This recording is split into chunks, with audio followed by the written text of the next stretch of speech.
दोस्तों नमस्कार, आदाब, सत श्री अकाल। उर्मिलेश संवाद के इस कार्यक्रम में आपका बहुत बहुत स्वागत है। मैं हूं उर्मिलेश। आज 2 अक्टूबर को बहुत सारा कार्यक्रम देश में रहा। महात्मा गांधी जी की जयंती और राष्ट्रीय स्वयं सेवक संघ, उसका 100 साल जो पूरा हुआ है, उसका भी एक बहुत बड़ा आयोजन नागपुर में था। देश के अलग अलग हलकों में भी उसके आयोजन हो रहे हैं काफी दिन से, अभी और आगे भी होंगे। लाल बहादुर शास्त्री जी का है आज, तो बहुत सारे कार्यक्रम रहे हैं और दशहरा तो खैर ही है, तो बहुत महत्वपूर्ण दिन आज है, इसमें कोई दो राय नहीं है।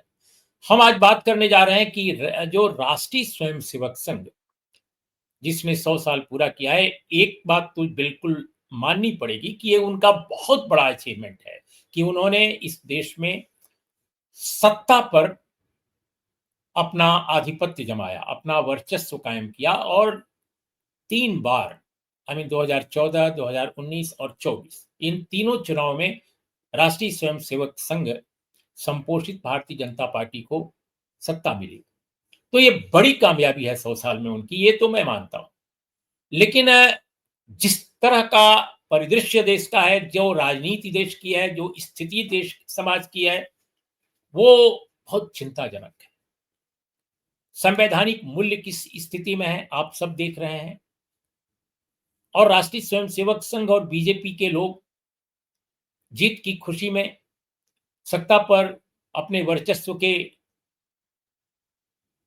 एक यूं कहा जाए कि जश्न में अब ये मान बैठे हैं कि जो लोग उनका विरोध इस देश में कर रहे हैं वे गलत लोग हैं, ये गैर वाजिब लोग हैं, बल्कि उनको तो सबको, अगर उनका बस चले तो सबको अर्बन नक्सल एडजेक्टिव दे दें।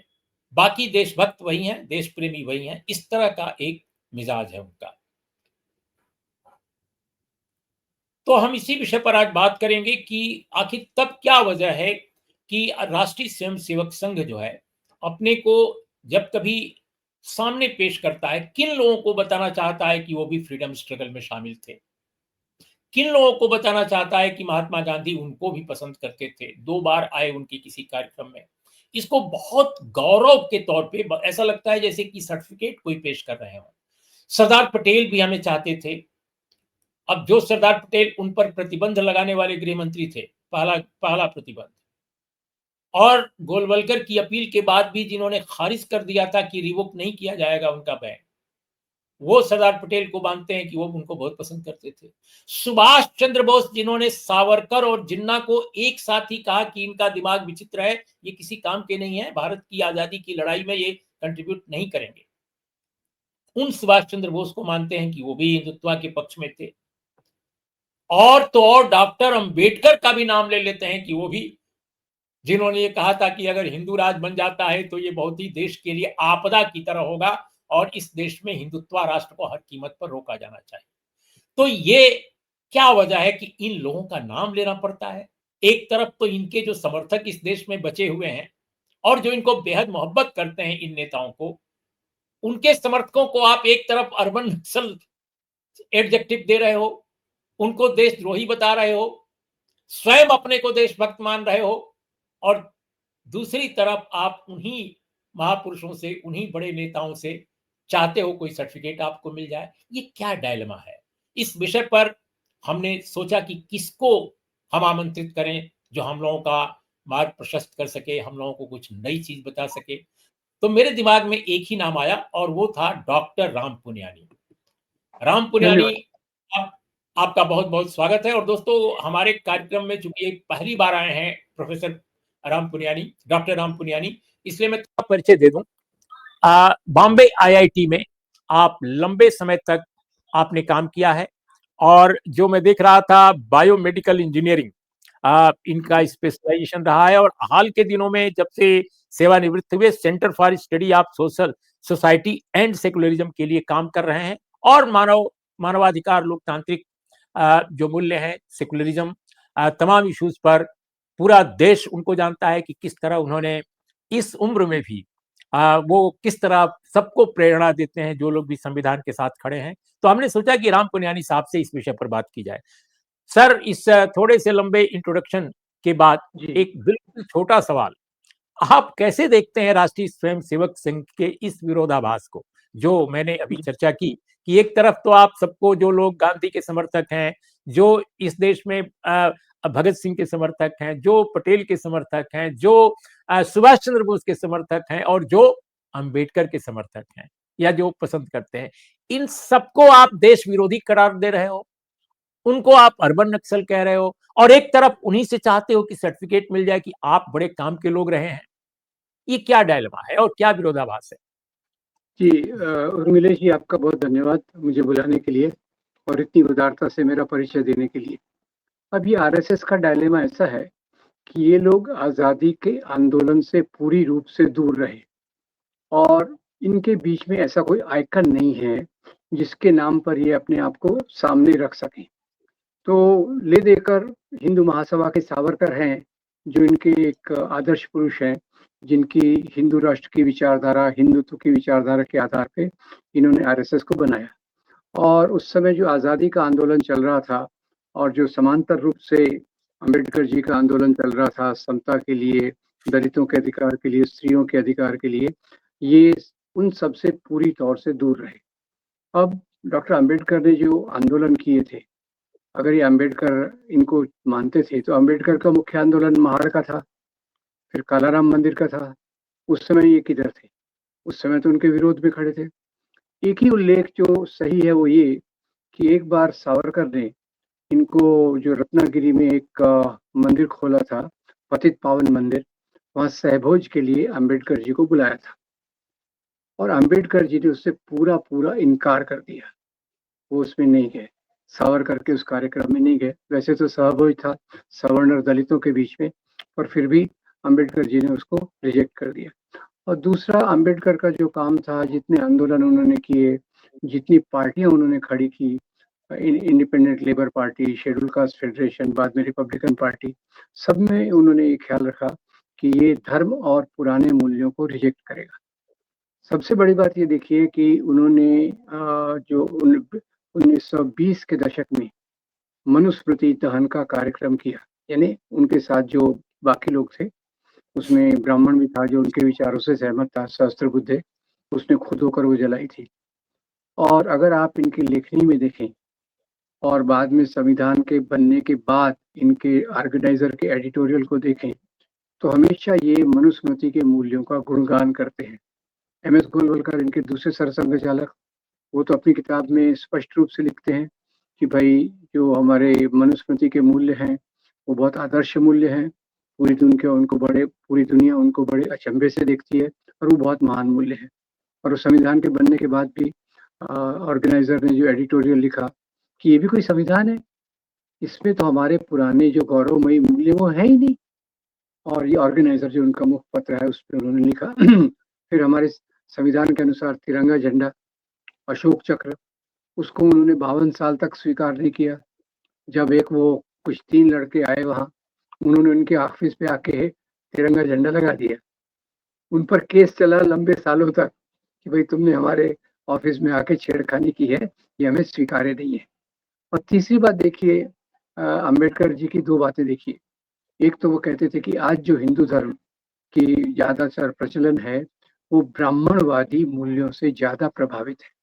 ये अंबेडकर जी के एक फॉरवर्ड में आपको मिलेगा। और दूसरा, उन्होंने ये जब देखा कालाराम मंदिर का आंदोलन, महाड़ आंदोलन के बाद न मंदिरों में प्रवेश मिल रहा है न सार्वजनिक कुओं पर पानी पीने का अधिकार मिल रहा है, तो उन्होंने खुद कहा मैं हिंदू धर्म में जन्मा हूँ, वो मेरे हाथ में नहीं था, पर हिंदू धर्म में मरूंगा नहीं। और यहाँ से उन्होंने समतावादी बौद्ध धर्म के मूल्यों को स्वीकार किया। तो अंबेडकर, जैसे आपने खुद अपनी प्रस्तावना में बहुत अच्छे से बताया कि अंबेडकर जी ने खुद लिखा है अपनी किताब पार्टीशन, पाकिस्तान और द पार्टीशन ऑफ इंडिया के रिवाइज एडिशन में कि पाकिस्तान का बनना दक्षिण एशिया के लिए, हमारे लिए बहुत दुर्भाग्यपूर्ण होगा कि उससे हिंदू राज बनने की संभावना बढ़ जाएगी और हिंदू राज है हमारे लिए एक बहुत बड़ी शोकांतिका होगी। और तो अंबेडकर का इनसे कोई और संबंध रहा हो, उसका उल्लेख कोई कहीं मिलता नहीं है। आप अंबेडकर जी के पूरे कलेक्टेड वर्क्स देख लीजिए, आजकल तो सब उपलब्ध है, इतने सारे वॉल्यूम्स हैं, उनमें कहीं भी उन्होंने इस बात को स्वीकार नहीं किया। और एक तो उन्होंने ब्राह्मणवादी हिंदू धर्म को रिजेक्ट किया, हिंदुत्व की राजनीति को पूरा पूरा रिजेक्ट किया, और उनके जो मूल्य थे, स्वतंत्रता, समता, बंधुता और न्याय, उन्होंने देखा कि आरएसएस इन सब मूल्यों का पूरा पूरा उल्लंघन करता है, तो उसके पास तो जाने की जरूरत नहीं है। दूसरा, हम सरदार पटेल को देखें, आपने इसमें इशारा दिया है और वो बात बिल्कुल सही है। डॉक्टर सरदार पटेल अपने एक जो पत्र में लिखते हैं कि इन संगठनों ने, यानी आरएसएस ने, जो समाज में नफरत का जहर फैलाया था, आरएसएस ने समाज में जो नफरत का जहर फैलाया, उसी के कारण हमको अपना राष्ट्रपिता खोना पड़ा। और ये उन्होंने इनको बैन किया था, ही वॉज इंचार्ज। और बाद में उन्होंने पे कंडीशन रखी कि आप संविधान रखिए, वयस्क लोगों को जो अगर माइनर आते हैं तो उनके पेरेंट्स की परमिशन जरूरी है, ये सब चीजें सरदार पटेल ने रखी।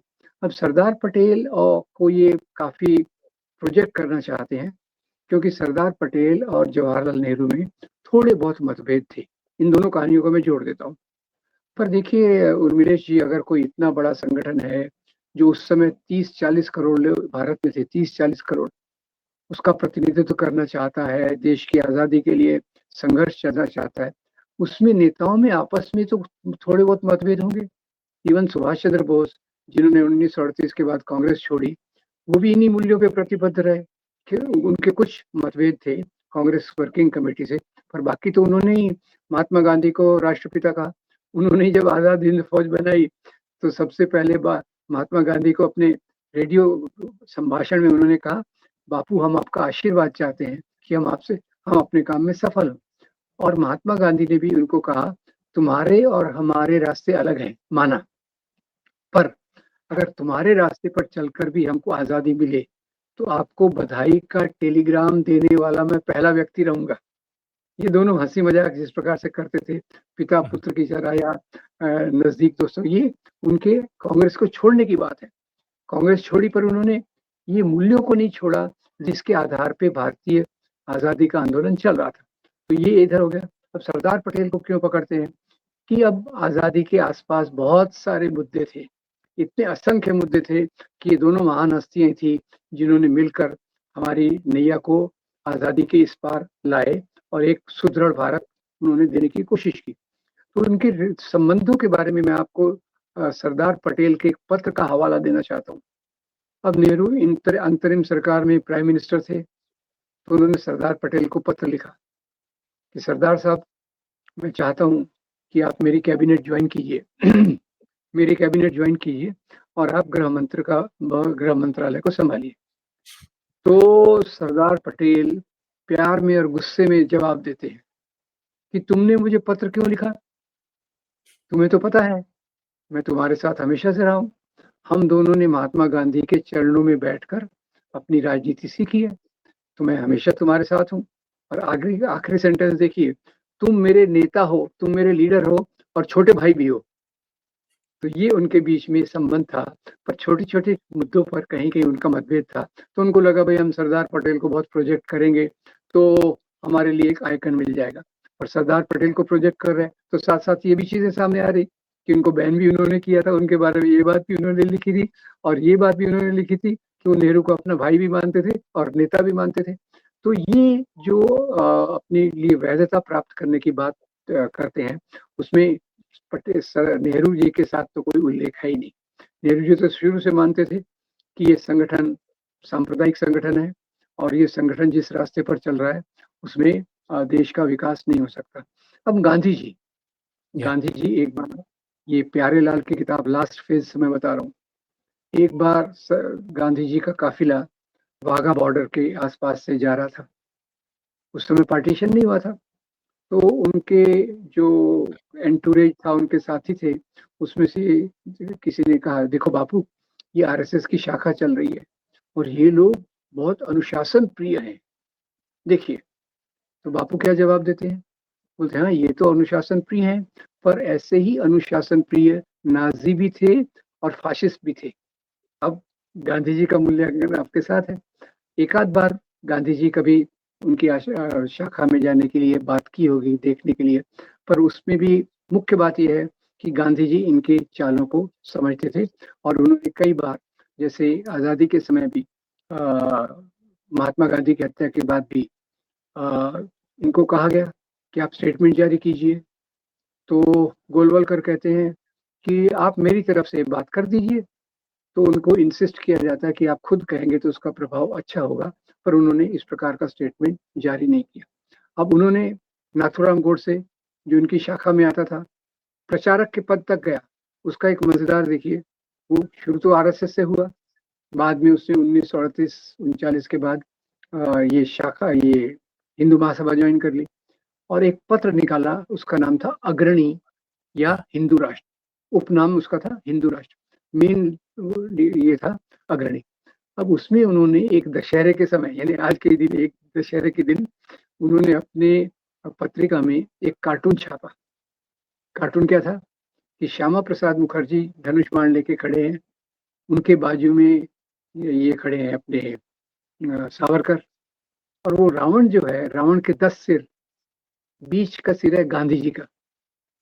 उसके एक तरफ सरदार पटेल, एक तरफ नेहरू, एक तरफ मौलाना आजाद, एक तरफ ये सब जो देश के उस समय थे वो थे। तो ये उनकी विचारधारा को सब जानते थे, और नेहरू का तो उनका कोई किसी प्रकार का संबंध आता ही नहीं है। नेहरू से तो उन्होंने सबसे ज्यादा दुश्मनी यानी सबसे ज्यादा तिरस्कार, सबसे ज्यादा उनके खिलाफ नफरतें फैलाने का काम आरएसएस ने किया है। और नेहरू जी ने भी कहा था कि हर प्रकार की सांप्रदायिकता खतरनाक होती है, हर प्रकार की सांप्रदायिकता खतरनाक होती है, यानी हिंदू सांप्रदायिकता हो या मुसलमान सांप्रदायिकता, दोनों खतरनाक है। पर जो मेजॉरिटी की सांप्रदायिकता होती है वो अपने आप को राष्ट्रवाद के रूप में प्रस्तुत करती है, और माइनॉरिटी की सांप्रदायिकता ये अलगाववाद के रूप में आती है। तो उनका ये देखिए जो एक फोरसाइट था, उसके आधार पर नेहरू को तो इनको बुलाने का सवाल ही नहीं उठता। और मैं ये सुभाष चंद्र बोस की एक और बात को बता दूं, पता नहीं मैंने अभी बताया कि नहीं, अगर होगा तो रिपीट होगा तो आप डिलीट कर दीजिएगा। सुभाष चंद्र बोस आजाद हिंद फौज बनाने का प्लान कर रहे थे, तो सावरकर ने तो खैर, ऐसा कहते हैं कि सावरकर ने उनको गाइड किया, तुम ये करो वो करो, उसमें कोई सच नहीं है। सुभाष चंद्र बोस के जो पूरे जीवनी है उसमें एक ही बात है कि वो चाहते थे कि आरएसएस के स्वयंसेवक आजाद हिंद फौज को ज्वाइन करें।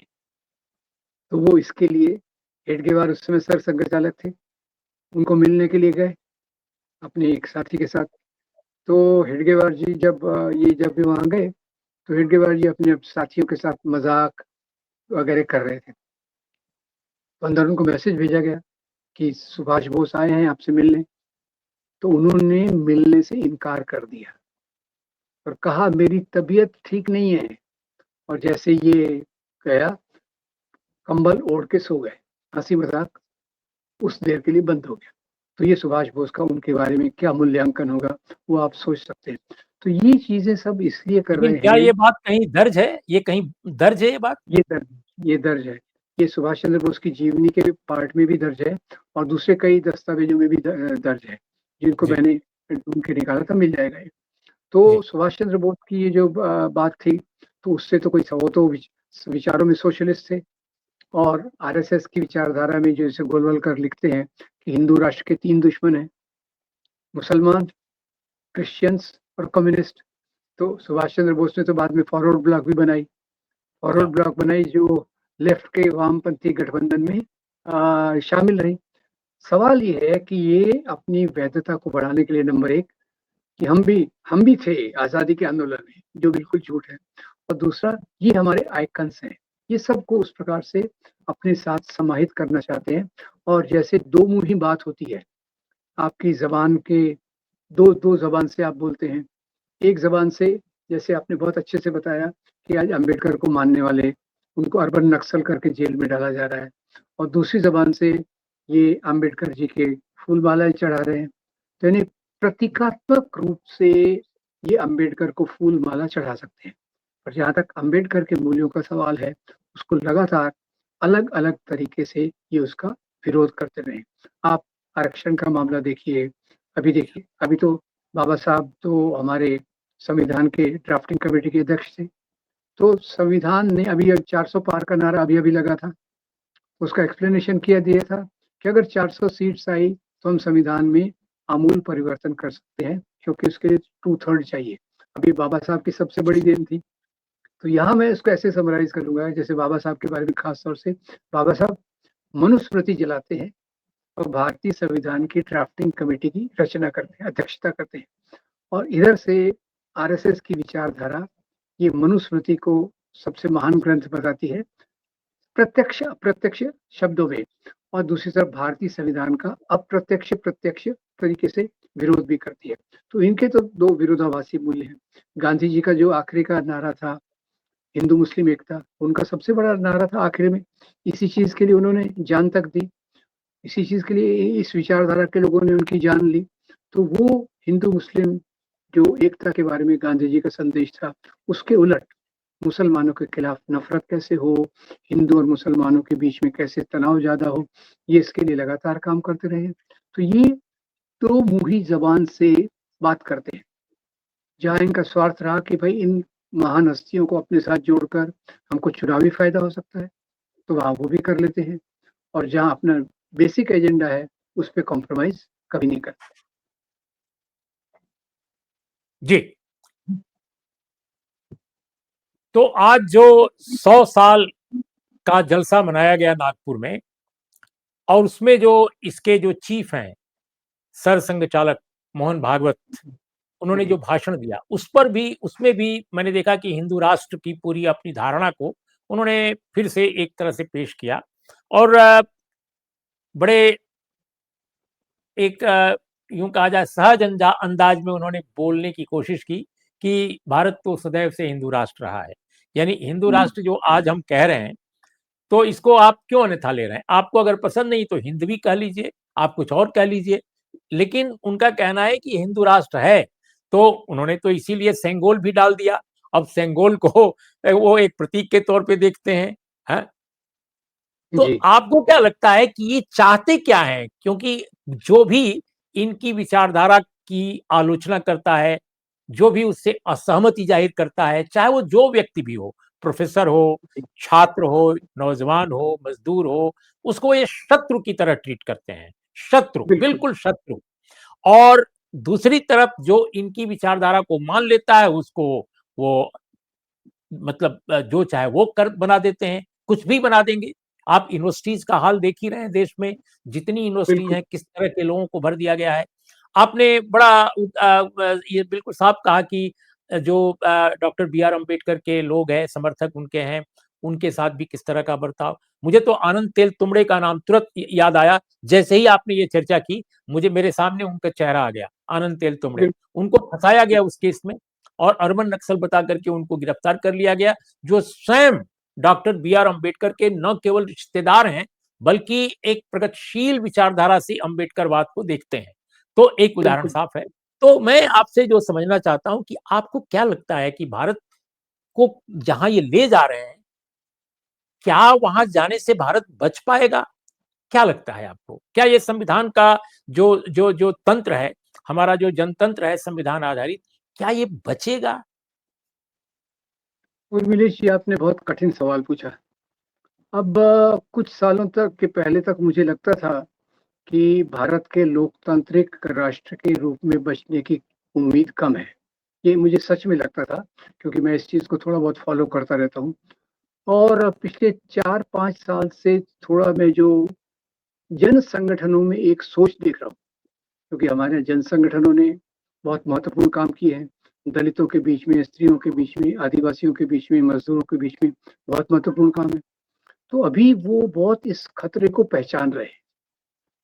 पिछले 4-5 साल से, खास तौर से 2019 के चुनाव के बाद, लोगों में ये चेतना, जो हमारे आंदोलनकारी हैं, बुद्धिजीवी हैं, जिनका जो संविधान में मानते हैं, लोकतंत्र में मानते हैं, वो इस बात से काफी उद्वेलित हो रहे हैं कि हमारा देश किस तरफ जा रहा है। और इसके लिए जो अलग-अलग संगठन हैं, वो कंधे से कंधा मिलाकर ये 2 मूल्यों पर साथ में आना की कोशिश कर रहे हैं कि भाई मैं अपना स्त्रियों के बीच में काम करूँगा, दलितों के बीच में काम करूँगा। पर जहाँ तक सांप्रदायिकता का विरोध है, भारतीय संविधान को बचाने का सवाल है, लोकतंत्र को बचाने का सवाल है, उसमें हम कंधे से कंधा मिलाकर काम करेंगे। हमारे जो बाकी मतभेद हैं, छोटे-मोटे मतभेद तरीकों के, दूसरी चीज़ों के, उसको हम भूलकर ये करेंगे। ये बात मैंने, जैसे कर्नाटक में आप देखिए, एडुलु कर्नाटका आया, येडुरप्पा कर्नाटक ने यही काम किया। और पिछली बार भी आप देखिए भारत जोड़ो अभियान, भारत जोड़ो यात्रा ने भी बहुत योगदान किया, उसमें मुझे कोई शंका नहीं है। उसने पूरे देश के माहौल को बदला। और भारत जोड़ो अभियान ने जो कोशिश की, तो उर्मिलेश जी एक बात ख्याल कीजिए, 2024 का चुनाव भी जैसे आजकल कहा जा रहा है चोरी से जीता गया है। अभी जो प्रभाकर हैं, निर्मला सीतारमण के पति पराकला प्रभाकर, एक्चुअली तीसरा सेतलवाड़ जी ने एक ये कराया था, वर्क ग्रुप बनाया था पिछले चुनाव का विश्लेषण करने के लिए। तो उन्हें उसमें क्या मिला कि 5 करोड़ वोट जो वोट पड़े थे, उससे 5 करोड़ वोट काउंट किए गए। और इसके कारण 79 सीटों पर बीजेपी को फायदा हुआ। ये मतलब अगर वोट चोरी नहीं होती तो आज ये सरकार नहीं होती, और इतने गौरवशाली तरीके से आज का त्योहार वो नहीं मनाते। तो खैर मुझे थोड़ी उम्मीद जग रही है पिछले कुछ सालों में कि अगर हम जो हमारे चैनल्स हैं, इंडिपेंडेंट चैनल्स हैं, जो सच्चाई की आवाज उठाने के लिए तैयार हैं, ये जो चीज अभी हो रही है, एक तरफ तो मीडिया पे इन्होंने पूरा कंट्रोल रखा है। अब उसमें उम्मीद की किरण दिख रही है कि जैसे आपके चैनल अभी छोटे हैं पर बड़े होंगे, ऐसे कई दूसरे चैनल हैं जो काफी उनकी लीडरशिप, व्यूअरशिप बहुत हाई है। और लोगों ने कई बार टीवी पे विश्वास करना बंद कर दिया है कि भाई ये तो झूठ फैलाते हैं, केवल सरकारी बात करते हैं। तो सच्चाई की बात के लिए ये जो चैनल्स ऊपर आ रहे हैं और जो कई तरीकों पे सच्चाई की बात करते हैं, उसके प्रभाव में भी लोग आएंगे। और तीसरी बात मैं आपको बताना चाहता हूँ, अभी देश के कई छोटे छोटे ग्रुप जो उतना नेशनल लाइमलाइट में नहीं है, उस संविधान पे बहुत काम कर रहे हैं। संविधान पे काम कर रहे हैं, वो इस प्रकार के कैंपेन चला रहे हैं कि संविधान ने दलितों को क्या दिया, स्त्रियों को क्या दिया, एक एक करके घर घर जाके वो कैंपेन चलाने की कोशिश कर रहे हैं। तो 3-4 चीजों में मुझे उम्मीद की किरणें दिखती हैं। थोड़ा आशावाद तो हम जैसे लोगों में रहता ही है। तो 4 साल पहले के निराशावाद के बाद अभी छोटी मोटी आशा की किरण लगती है कि शायद शायद हमारा लोकतंत्र बच जाए। मैं समझता हूं कि इसी आशावाद के साथ आज की इस संक्षिप्त चर्चा का हम समापन कर सकते हैं। और आप हमारे इस कार्यक्रम में आए, बहुत बहुत धन्यवाद। और आपने उन तमाम प्रश्नों को, जो देश में बहुत सारा कन्फ्यूजन क्रिएट किया जाता है राष्ट्रीय स्वयंसेवक संघ या भाजपा के लोगों की तरफ से, कि उन्होंने हमें महत्व दिया, उन्होंने हमें प्यार दिया, उन्होंने हमारे साथ एसोसिएट किया अपने को, उस पर आपने बहुत तथ्यों के साथ बात सामने रखी है। हम भविष्य में भी सर आपको जरूर आमंत्रित करेंगे और आप हमें समय देंगे। इन्हीं शब्दों के साथ दोस्तों, आपको कैसा लगा हमारा कार्यक्रम जरूर बताइएगा। नमस्कार, आदाब, सत श्री अकाल। नमस्कार, आपका बहुत धन्यवाद।